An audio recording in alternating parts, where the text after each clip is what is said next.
अस्सलामुअलैकुम, कैसे हैं आप सब लोग। उम्मीद करती हूँ सब ठीक होंगे। वीडियो पसंद आएगी तो वीडियो को लाइक कर लीजिएगा।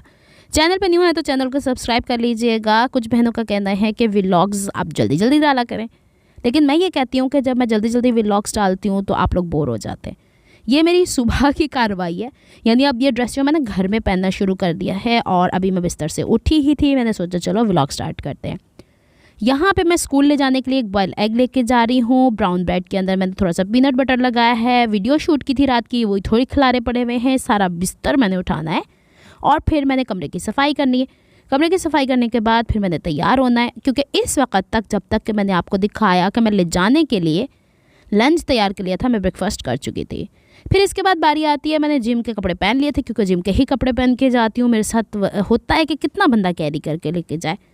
तो ये मेरे पास कुछ पाँव की ट्रीटमेंट की चीज़ें मेरी सिस्टर ने मुझे ला के दी थी, तो मैंने सोचा आप लोगों से भी शेयर कर दूँ। विंटर्स में पैरों का तो सत्यानाश हो जाता है, स्किन का भी होता है, लेकिन चूँकि मैंने फुल टाइम शूज़ वेयर करने होते हैं तो हफ्ते में 2 दिन मैं ज़रूर अपनी हील्स का ख्याल रखती हूँ। इसके ऊपर हील्स के ऊपर अलहदा से एक ऑइंटमेंट टाइप की क्रीम सी है, वो लगाती हूँ। और अपर पोर्शन पे आपको याद होगा कुछ टाइम पहले मैंने आपको बताया था कि मेरे घर के जूते पहनने से जैसे वो नहीं हो जाती, कलाहट सी आ जाती है, तो उसको कम करने के लिए ये वाली मैंने लगाई थी। एनीवेज अभी काफ़ी कम हो चुकी है, लेकिन फिर भी चलो जी, शूज़ पहनो और भागो स्कूल, क्योंकि स्कूल का टाइम हम लोग का हो गया है 8:30। तो मैं थोड़ा सा टाइम ले लेती होती हूँ स्किन केयर के ऊपर। अब मैंने यहाँ पे ये वुलन सॉक्स पहने, क्योंकि थोड़े मोटे सॉक्स जिम के अंदर भी सही रहते हैं। शूज़ वेयर करूँगी। इसके बाद जनाब स्किन केयर की बारी आती है। फेस पे ये वाला मैं लगाती हूँ सीरम एक ड्रॉप, और हद से हद चीक्स के ऊपर और फोरहेड पे वैसलीन, लिप्स पे। इसके अलावा मैं कुछ भी नहीं लगाती। पॉन्ड्स की ये वाली जो मॉइस्चराइज़र है वो फिर फेस पे अप्लाई करती हूँ। फिर ये बॉडी लोशन है, अपने हैंड्स पे पूरी एल्बो तक लगाती हूँ, ये इसकी कंसिस्टेंसी है। और फिर आखिर में अनीला की बारी आती है, पीछे खिलारे हुए लो थोड़ा सा बॉडी मिस्ट लगाने की। परफ्यूम्स की स्ट्रॉन्ग फ्रेगरेंसेस मुझे अच्छी नहीं लगती हैं। फिर जनाब मैंने लगाना होता है sunblock, and I am ready to गो।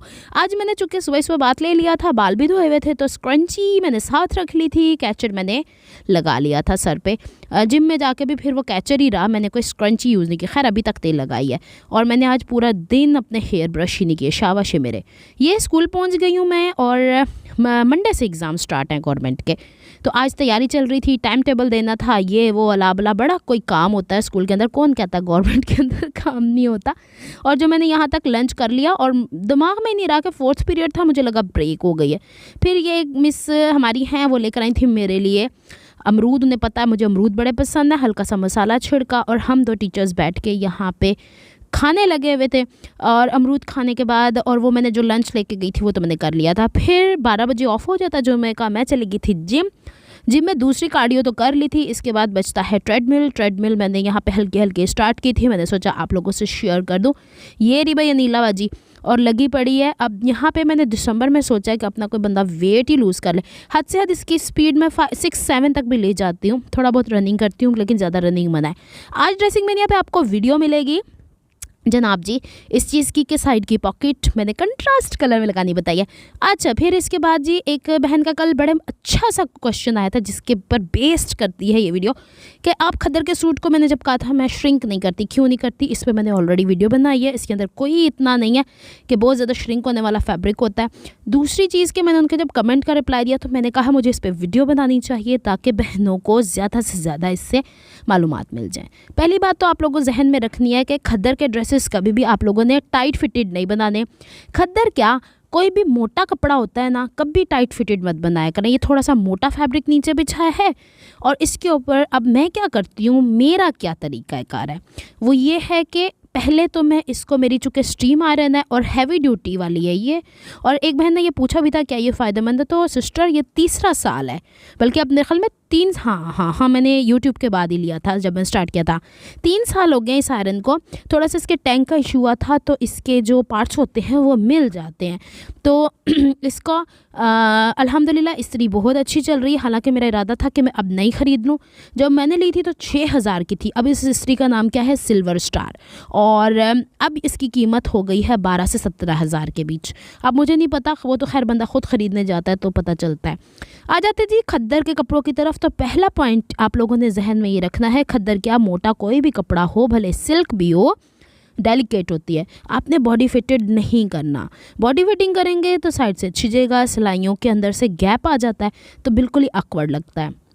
दूसरे नंबर पे मैं इसे करती हूँ स्टीम आयरन। आप लोगों के पास अगर स्टीम आयरन नहीं है तो आप पानी से स्प्रे करके कपड़े को थोड़ी देर के लिए छोड़ दें और बाद में इसे अच्छी खासी हीट के साथ, अब अच्छी खासी हीट का मतलब ये नहीं कपड़े साड़ सूड़ के उसका ऊपर वाला रोमा जो होता है वो बेड़ा गर्क कर देना, नहीं, मतलब एक मीडियम हीट समझ लें, वो आपने इसे इस्त्री करना है। इस्त्री करने के बाद आप लोगों ने इसको रेस्ट देना है। ये देखें क्या होता है, कपड़े को श्रिंक कर देते हैं, श्रिंक करने के बाद उसे तार पर टंगा रहने देते हैं और अक्सर लोग तो धूप में भी सुखा लेते हैं। नहीं बाबा, फिर आप लोगों ने क्या करना होता है, जब उसे कटिंग कर रहे होते हैं तब उसको आप दे धनाधन इस्त्री कर करके, तो पहले वो श्रिंक करके जब हैंग किया था तो उसका बेचारे की शोल्डर और दामन ही इधर उधर खिसक जाते हैं।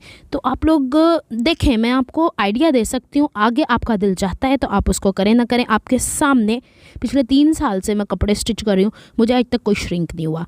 तो अब क्या मतलब, मुझे आजकल कोई फिट नहीं हुआ, श्रिंक नहीं हुआ।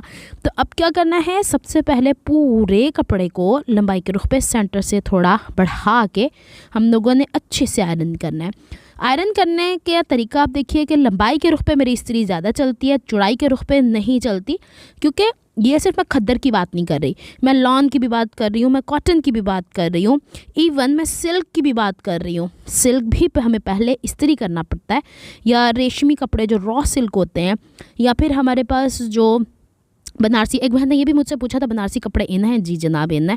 शादियों ब्याहों में कौन सा कपड़ा इन नहीं होता, बस उसको हमने डिफरेंट सादा कपड़ों के साथ लेके चलना है।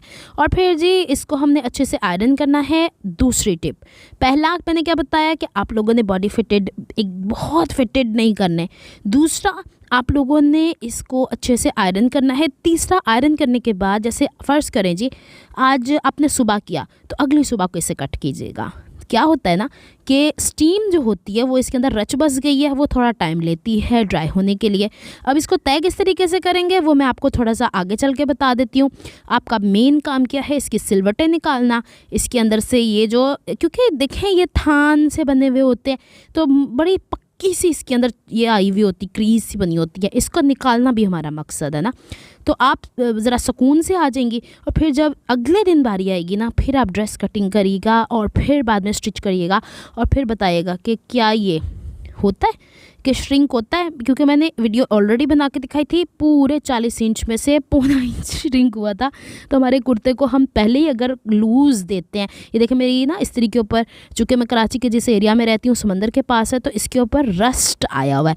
और मैंने बड़े बड़े टेलर्स के पास देखी, इस्त्री बुरी हालत में भी पड़ी हुई है लेकिन काम नहीं कर जाती है, तो रस्ट आ जाता है, इसको साफ़ सफाई करनी पड़ती है। ये वाले इसके पोर्शन जो होते हैं वो अलग से मिल भी जाते हैं।